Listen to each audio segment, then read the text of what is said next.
Hello hello বন্ধুরা, welcome back to my channel cooking and art by Baishakhi. আজকে আমি তোমাদের কচু দিয়ে ইলিশ মাছ রান্না করে দেখাবো। প্রথমে আমি কড়াইতে তেল গরম করতে দিয়ে দিয়েছি, এরপরে দিয়ে দিয়েছি 4-5টা মতো কাঁচামরিচ ফালি, দিয়ে দিয়েছি জিরে রসুন বাটা।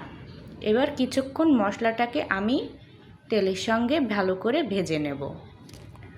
মশলাটাকে নেড়ে চেড়ে ভেজে নিয়েছি। মশলাটা ভাজা হয়ে গেলে দিয়ে দিচ্ছি পরিমাণ মতো হলুদ গুঁড়ো, এরপরে দিয়ে দেব পরিমাণ মতো লবণ। লবণটা দেওয়ার পর আমি এখানে দিয়ে দেব পরিমাণ মতো ঝালের গুঁড়ো। এখানে আমি 2 চা চামচ ঝালের গুঁড়ো দিয়েছি।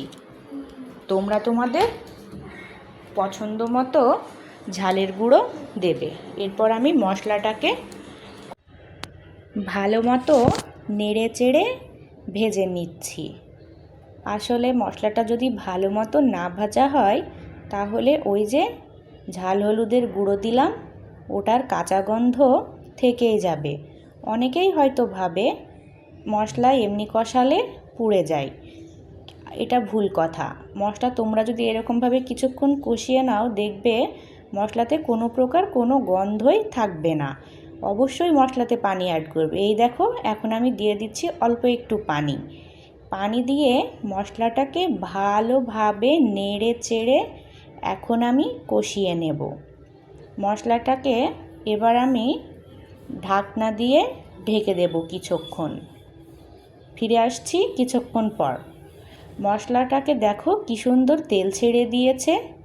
যতক্ষণ না উপরে এরকম তেল উঠে আসে ততক্ষণ কিন্তু মশলা কষানো হয় না। এবার আমি দিয়ে দিচ্ছি কচুটাকে আমি মশলার সঙ্গে ভালোভাবে মিশিয়ে নেড়ে চেড়ে দিয়েছি। দেখো বন্ধুরা, কালারটা কত সুন্দর এসেছে, দেখতেই লোভনীয় লাগছে। আর ইলিশ দিয়ে কচু খেতে এত মজা যে কি বলবো, নিমেষেই 1 প্লেট ভাত শেষ হয়ে যায়। এবার আমি কচুটাকেও নেড়ে চেড়ে একটু ভেজে নেব। কচুটা নেড়ে চেড়ে ভেজে নেওয়া হয়ে গেলে ঢাকনা দিয়ে ঢেকে দেব। ফিরে আসছি কিছুক্ষণ পর। দেখো বন্ধুরা, কচুটা কিন্তু আমি পানি ছাড়াই কিছুক্ষণ কষিয়ে নিয়েছি। তোমরাও রান্না করার সময় অবশ্যই এভাবে পানি ছাড়া একটু যে কোনো তরকারি কষিয়ে নেবে, দেখবে খেতে হবে অসাধারণ। এখানে আমি দিয়ে দিচ্ছি পরিমাণ মতো পানি। এবার আমি কচুটাকে এই পানিতেই অল্প একটু কষিয়ে নেব। আমি ইলিশ দিয়ে কচু রান্না করলে কচুর সঙ্গে মাছটা কষিয়ে নিতে পছন্দ করি, তাই দিয়ে দিচ্ছি ইলিশ মাছগুলো।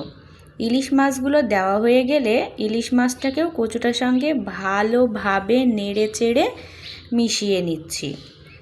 তোমরা কিভাবে রান্না করো আমি জানি না বন্ধু, তবে আমি এইভাবেই ইলিশ মাছ কচু রান্না করে থাকি। অনেকেই আছে কচুটায় ঝোল দেওয়ার পর ঝোলটা ফুটে উঠলে ইলিশ মাছ দাও। আমার আসলে ওইভাবে খেতে ভালো লাগে না। দেখো, ঝোলটা দেওয়ার পর আমার কচুটাও ভালো মতো কষানো হয়ে গেছে। এবার আমি দিয়ে দেব ঝোলের জন্য পানি। আমি এখানে পরিমাণ মতো পানি দিয়ে দিয়েছি। আমি এখানে খুব একটা বেশি পানি দিইনি, যেহেতু কচুটা কাটার সময়তেই আমি বুঝতে পেরেছি কচুটা খুব ভালো ছিল। তোমরা যদি দেখো কচু কাটার সময় কচু থেকে এক ধরনের চিরচির শব্দ আসছে, তাহলে বুঝবে কচুগুলো অল্প পানিতেই সিদ্ধ হয়ে যাবে। তাই আমি এখানে পরিমাণ মতো পানি দিয়ে দিয়েছি। ঝোলটা ফুটে উঠলে আমি এভাবে নেড়ে চেড়ে আরও একবার মাছটা কচুর সঙ্গে মিশিয়ে নিয়েছি। দেখো বন্ধুরা, কালারটা কত সুন্দর এসেছে। মাছ, মাংস, সবজি তোমরা সব সময় ঢাকনা দিয়ে ঢেকে কষিয়ে নেবে, এতে স্বাদ ও ভিটামিন অটুট থাকে। আমি ঢাকনাটা খুলে আবারও কচুটাকে ভালো মতো মাছের সঙ্গে নেড়ে চেড়ে মিশিয়ে নিচ্ছি। ঝোলটাও কিন্তু অনেকটাই কমে এসেছে। দেখো বন্ধুরা, আমি এই মাপের ঝোল রাখতে চাচ্ছি। তোমরা যে মাপের ঝোল চাচ্ছ, যতটুকু পরিমাণে, তোমরা সেরকম অনুযায়ী তরকারিটা চুলা থেকে নামিয়ে নেবে। আমি কচুটাকে ভালোভাবে নেড়েচেড়ে দেখছি কচুটা সিদ্ধ হয়েছে কি না। হ্যাঁ, আমার কচুটা সিদ্ধ হয়ে গেছে। এবার শুধু নামিয়ে পরিবেশন করার পালা। আমি কচু ইলিশটাকে একটা বাটির ভিতরে নিয়ে নিয়েছি। এই দেখো বন্ধুরা, লাস্ট লুক, জাস্ট ওয়াও, কালারটা কত সুন্দর এসেছে, দেখেই লোভ লাগছে। অনেক স্বাদ হয়েছে। হ্যাঁ বন্ধুরা, দেখেই বোঝা যাচ্ছে কালারটা খুব ভালো এসেছে।